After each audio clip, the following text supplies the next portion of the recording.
నమస్తే రమగారు. నమస్తే రమగారు, రాహుకాలంలో నిమ్మకాయతో దీపాలు పెడతారు కొన్ని ప్రాంతాల వారి. నాకు తెలిసి మనం తెలుగువారం ఎక్కువ పెట్టమని నాకు తెలిసినంత వరకు.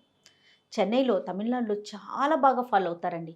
ఖచ్చితంగా ఆ రోజంతా ఉపవాసం ఉండి చాలా నియమంగా చేస్తారండి. రాహుకాలంలో గుడికి వెళ్ళి దీపం పెట్టొస్తూ ఉంటారు.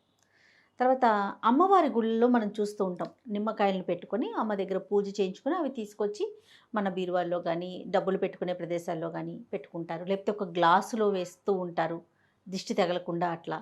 అది అమ్మవారి దగ్గర పెట్టిన కాయే గ్లాసులో వేస్తారా, లేకపోతే మన ఇంట్లోదే వేస్తారనేది నాకు తెలియదు పూర్తిగా.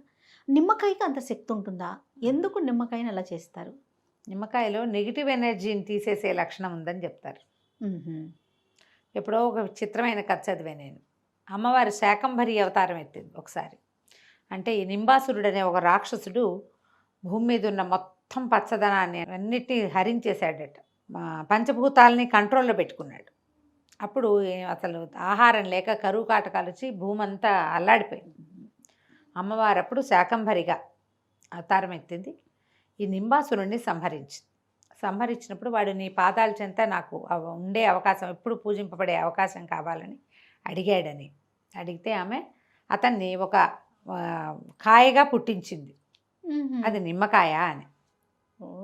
అది నెగిటివ్ ఎనర్జీని లాక్కుంటుంది. ఏవో కథలు రకరకాలు రాస్తుంటారు. పూర్తిగా ఎక్కడిది అంటే నాకు కూడా గుర్తులేదు. ఏదో ఒక కథ చదివాను, నిమ్మకాయ అలాంటిది. అలా అందుకని వేప నిమ్మ ఈ రెండిటికి అమ్మవారి పూజల్లో చాలా ప్రముఖ స్థానం కనిపిస్తుంది.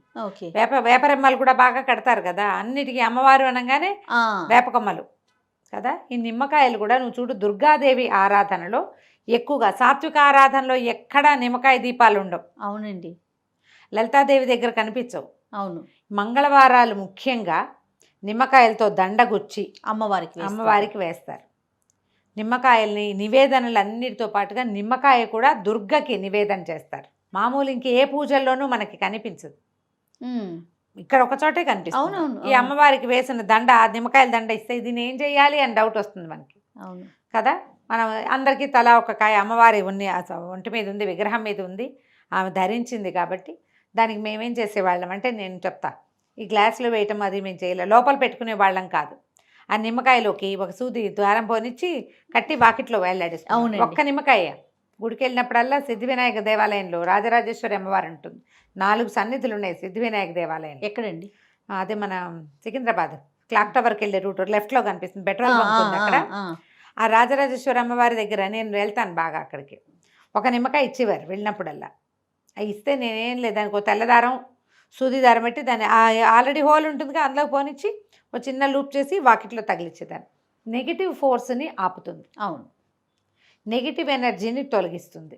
అందుకని నిమ్మ ఎక్కువగా ఈ అమ్మవారి ఆరాధనలో వాడతారు. ఇప్పుడు నిమ్మకాయ దీపం మాట చెప్పు. అవునవును. నిమ్మకాయ దీపం, రాహుకాల దీపము ఇది వరకు 30 ఏళ్ల క్రితం మన ప్రాంతాల్లో, హైదరాబాద్లో, ఆంధ్ర ప్రాంతాల్లో ఎక్కడా లేదు. ఒక 30 ఇయర్స్ నుంచి మనకి ఇక్కడ ఎక్కడ కనపడేది, మొట్టమొదట స్కందగిరి టెంపుల్లో, స్కందగిరి మా కుమారస్వామి టెంపుల్ కదా, అవును, కింద ఆంజనేయ స్వామి ఉండి పైన షణ్ముఖ దేవాలయం, అందులో కామాక్షి అమ్మవారి సన్నిధి ఉంది. 30 ఏళ్ళ క్రితం అక్కడ పెట్టేవారు. మంగళవారాలు మాత్రమే, తక్కువ ఉండేది. క్రమంగా నువ్వు చూడు, హైదరాబాద్లో ఉన్న అన్ని అమ్మవార్ల దేవాలయాల్లో దీపాలను చూసేస్తారు. అసలు రాహుకాల దీపం పిచ్చెక్కిచ్చేస్తారు. రాహుకాలంలో మంగళ శుక్రవారాలు 2 వారాలు విశేషంగా దీపాలు పెడతారు. పైగా ఒక్క దీపం మానేసి 9, 16, 14, 11 ఎవరెవరికి ఏమేమి అంకెలు చెప్పబడ్డాయో అవన్నీ కొంత స్వయంబుద్ధితో కూడా చేసుకుంటారు. అవును, అదో పెద్ద ప్రోగ్రాము.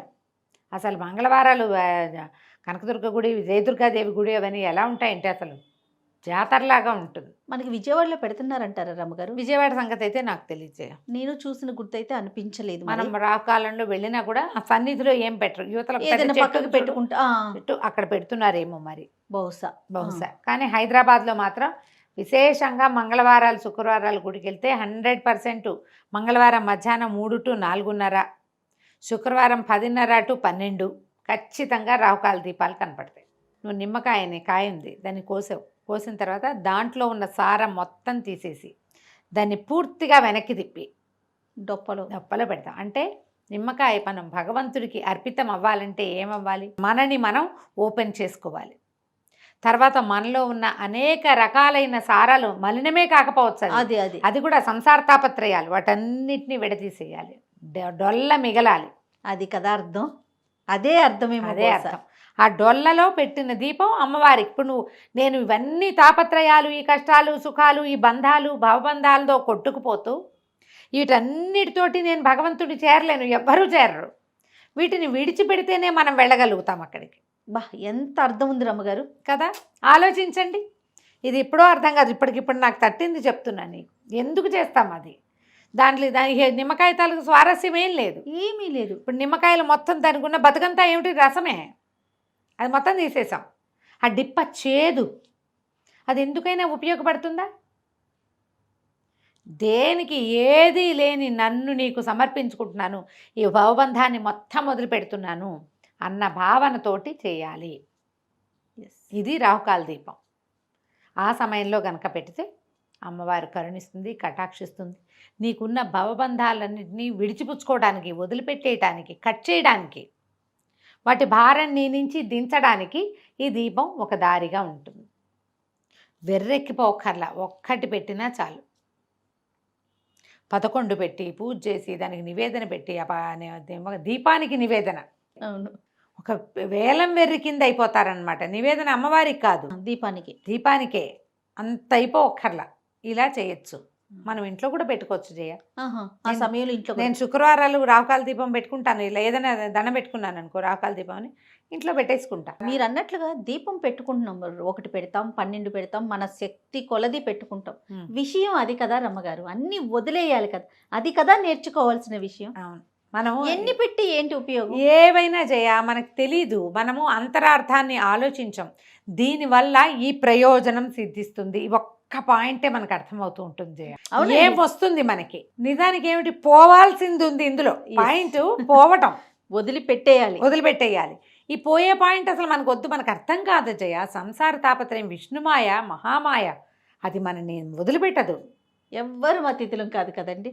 విష్ణుమాయకి ఎవ్వరూ అతిథులు కాదమ్మా. ఒక్కరోజు ఈ పూట దుఃఖంతో చచ్చిపోతాం మనం, ఇదైపోతాం, అదేదో అయిపోతాం.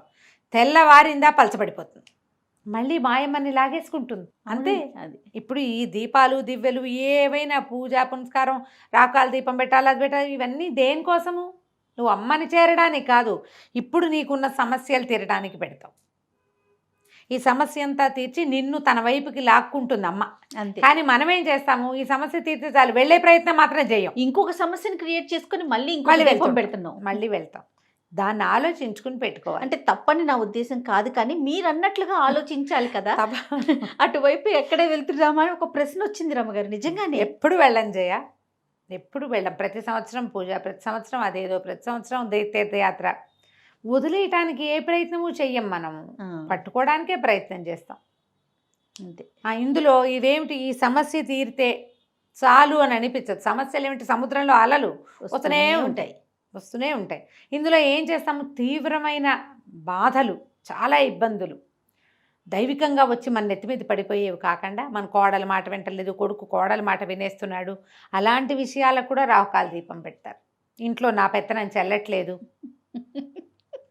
నిజంగానే విన్నాను జయ, అందుకే చెప్తున్నా. రాహు అండి, మా కోడలు ఎంత పోట్లాడుతుందో, నా నోరు మూసు కూర్చోవు, నువ్వు మాట్లాడకుండా ఉండు. కోడలు పోట్లాడుతుంది, నువ్వు మాట్లాడుకు. కృష్ణారామ అనుకో, ఎక్కడికైనా పో, హాయిగా ఏ తీర్థయాత్రకో, పోట్లాడుతుంది. నాకు ఇప్పుడు రాహులో అదేదో కుజుడు ఏదో చెప్పారు, మర్చిపోయా, అది గుర్తు రావట్లేదు. మొత్తానికి రాహుదశ బాగుండలేదు, అందుకే కోడలికి నాకు యుద్ధం వస్తుంది కాబట్టి రాహుకాల దీపం పెడతానని చెప్పారు ఒకరు నాకు. ఇది కానీ చూస్తే ఇంకేమీ లేదు. నేనేమన్నానంటే, పెడితే పెట్టు రాహుకాల దీపం, అది కాదు అన్న వాక్యం చెప్తున్నా అమ్మా. ఇది కూడా పెడితే పెట్టు. ముందు నువ్వు నిశ్శబ్దంగా ఉంటాను నేర్చుకో. నీ జీవితం అయిపోయింది, నువ్వు ఇలాంటి పెద్దవాడిని చేస్తావు. 30 ఏళ్ళు వచ్చినాయి వాడికి ఒక పెళ్ళాం వచ్చింది, ఓ పిల్ల కూడా పుట్టింది, ఇంకో పిల్లాడో పుట్టబోతారు. ఎందుకు ఆ అమ్మాయితో పోట్లాట, పెనుగులాట ఎందుకు? హాయిగా నీ దారి నువ్వు ఉండు. అప్పుడప్పుడు మా ఇంటి ఇద్దరం కలిసి ఎక్కడికైనా పోదాం, ఎక్కడికైనా వెళ్ళు. కృష్ణారామ అనుకో, కొత్తది ఏదైనా చదువుకో, 10 అష్టాదశ పురాణాలు చదువుదాం అనుకుంటున్నాను, అది చదువుదాం, పట్టు, హాయిగా ఉండు. వాళ్ళు నీతో లేరు, వాళ్ళు నీతో సరిగ్గా లేరని ఆలోచించద్దు. ప్రశాంతంగా ఉండండి. మీకు రేపటి రాహుకాల దీపాలు పెట్టక్కర్లేదు. మీరు ఏం చేయాలి? నిమ్మకాయలోంచి రసం పిండేసినట్టుగా ఈ దీంతో నా బాధ్యత అయిపోయింది, ఇక జీవితం వాళ్ళది, ఇక నేను నా కోసం జీవిస్తా, నేను భగవంతుడి సాన్నిధ్యంలో ఉంటా అని భావిస్తే అక్కర్లేదు. నమస్తే. నమస్తే.